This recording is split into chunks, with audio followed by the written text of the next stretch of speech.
Hello, and welcome to Jonathan Tobin Daily. I'm JNS Editor-in-Chief Jonathan Tobin. Thanks for joining me for another discussion on the most pressing issues in the Jewish world. Please like, subscribe, and give us good reviews when you listen to the show. Now let's get started. Living through a period when antisemitism is surging both around the globe, especially in the United States, is bad enough. But perhaps one of the most frustrating aspects of this experience is the way that the corporate media is consistently focusing on fake and largely partisan controversies rather than ones that point to genuine sources of rising Jew hatred on both the left and the right. The kerfuffle over the remarks made by former President Donald Trump when he addressed the Israeli-American Council last week about the role Jewish voters may play in the 2024 election was a typical example of how a supposedly horrific Trumpian gaffe is covered, which is to say its significance was widely overhyped by his opponents and interpreted very differently by his supporters. Meanwhile, the stark evidence of the seemingly unassailable influence of Tucker Carlson, former Fox News host who recently platformed an anti-Semitic conspiracy theorist and Holocaust denier on his X show, was dismissed as a non-story or one from which they were willing to quickly move on. Coming from the same media outlets who are describing Trump's comments with exaggerated and misleading rhetoric, that's difficult to explain. The upshot is that rather than enhance understanding of the question of anti-Semitism on the political right, the public, and most Jews, were as usual being diverted into a partisan dead end rather than thinking seriously about a real problem. It also illustrated how little appetite the mainstream legacy media has for applying the same sort of scrutiny to their preferred party and candidate, Democratic presidential nominee, Vice President Kamala Harris, that they apply to Trump. To political observers, the reactions and coverages of Trump's IAC speech should have had a familiar feel.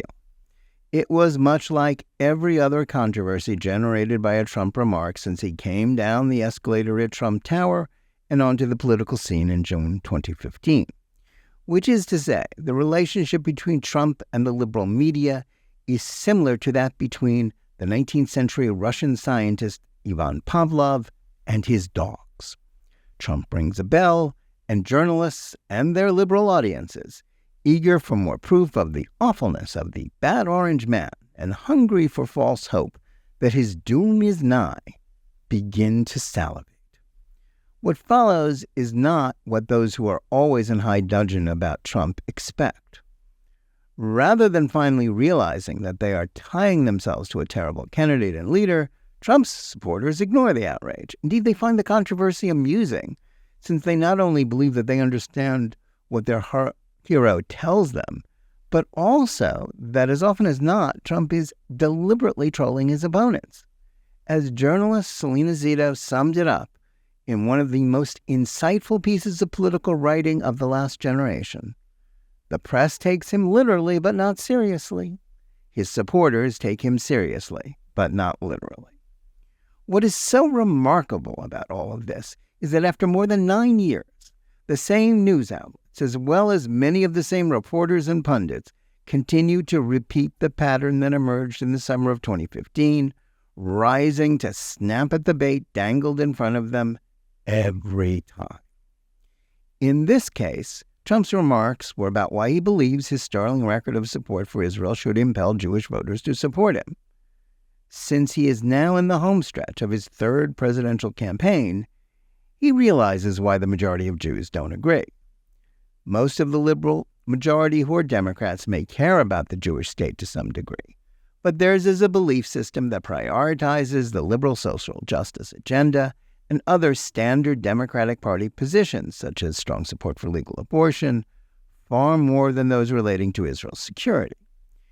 And to the consternation of not just Trump, but the approximately 25 to 33% of Jews who tend to vote for Republicans, who use Israel as a litmus test issue, that still holds even in a year like this one, when the Jewish state is under attack and American Jewry assailed by a surge of raw hate fueled by left-wing anti-Zionists.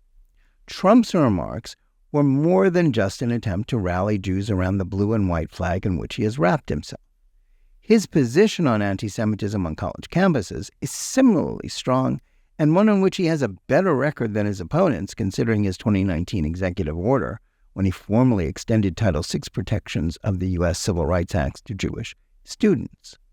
Trump got his biggest cheers from his Jewish supporters when he promised to deport foreign jihad sympathizers, as well as stripped universities of their accreditation and federal funding unless their administrations put a stop to anti-Semitic propaganda. Contrast that with Harris's declarations of understanding the campus pro-Hamas mobs and the need for them to be heard.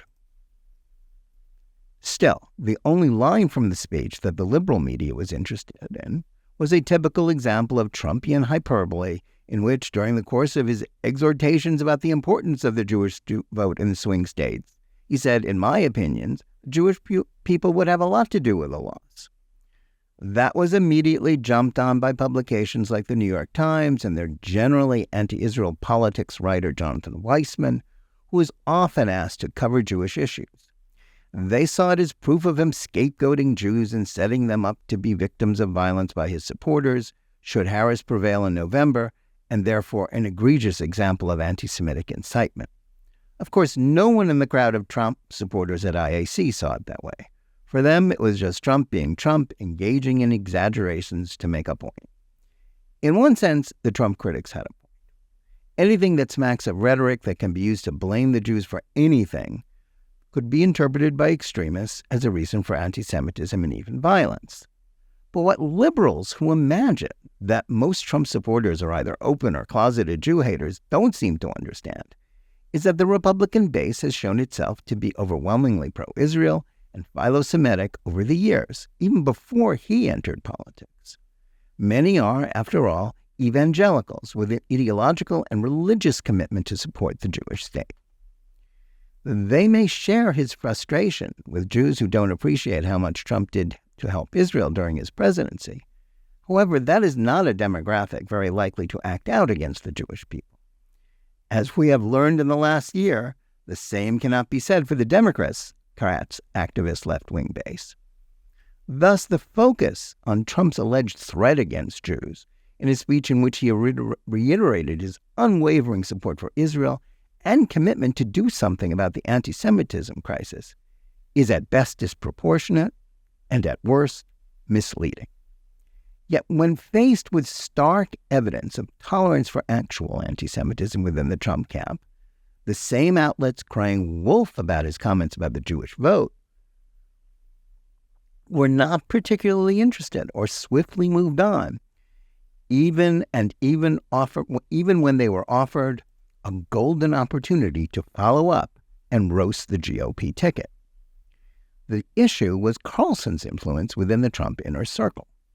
As I noted earlier this month, his animus toward Israel and tolerance for anti-Semites isn't new. But his decision to have podcaster Darryl Cooper on his internet show crossed a line that should have marked him as someone that mainstream politicians should avoid like the plague. While Carlson claims that he is just asking questions about history and merely trying to shed light on an issue that has been ignored, that is entirely disingenuous. He endorsed Cooper, who has done no original research, interviews, or any other work associated with actual historians, as the best and most honest popular historian in the United States. He then proceeded to nod along as Cooper claimed that, among other things, Zionist Jews bribed Winston Churchill to start a war against Germany.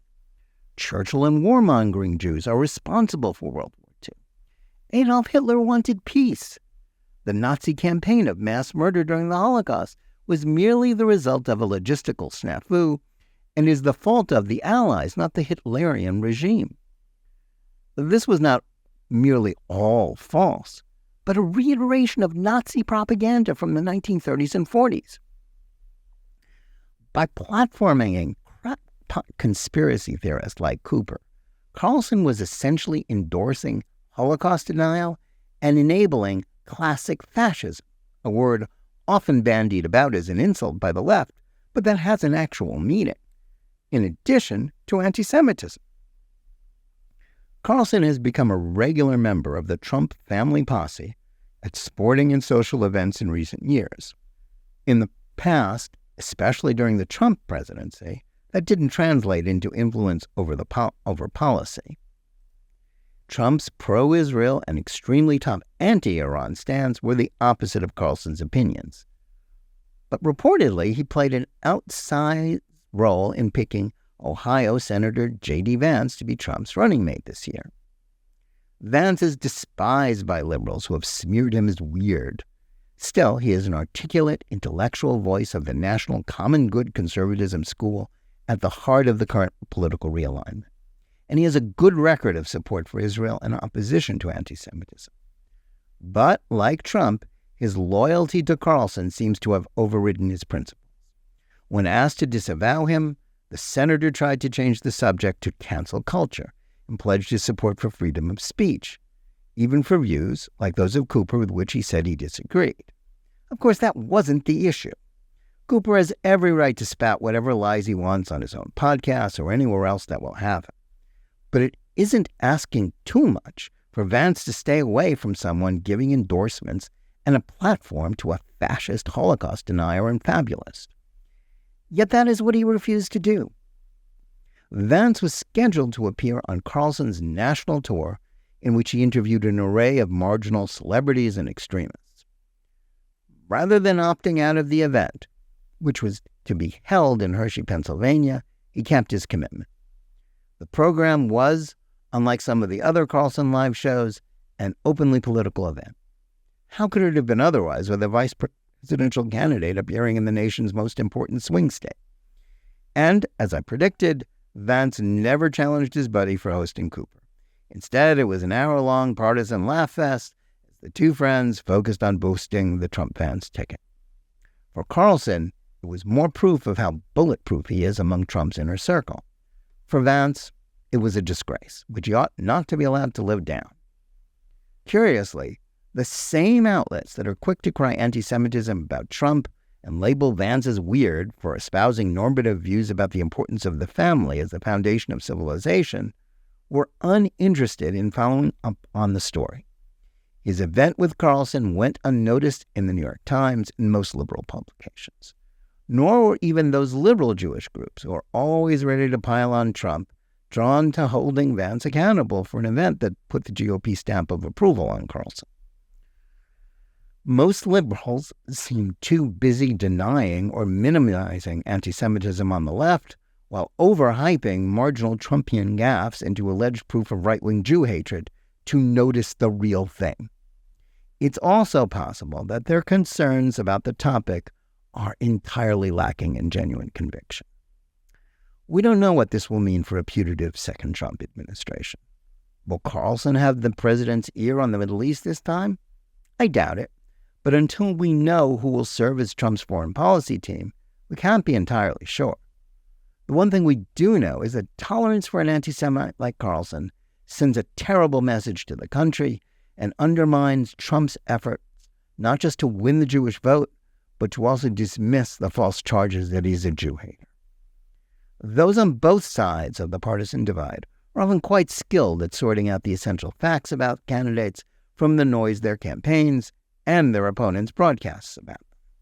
That's certainly true for Trump supporters, and it may be just as much the case for those who back Harris, who, as a recent, insightful piece published in Slate observed, has been subtly signaling left-wing Democrats to ignore the pro-Israel boilerplate lines in some of her speeches and instead realize that she shares their animus for the Jewish state. When push comes to shove, no matter which candidate or party you support, the obligation to call out tolerance for anti-Semitism should always be prioritized over partisan loyalties. Thanks for listening. Please remember to tune in every day for Jonathan Tobin Daily Edition and every week for Think Twice, my full-length JNS TV program. Whether you're listening to us on Apple, Spotify, YouTube Music, or any of the other podcast platforms, or on the JNS YouTube channel. Please like and or subscribe to JNS, click on the bell for notifications, and give us good reviews. please write to us at editor@jns.org and let us know where you listen or watch the show and what you think about it. And remember, keep reading and thinking for yourself.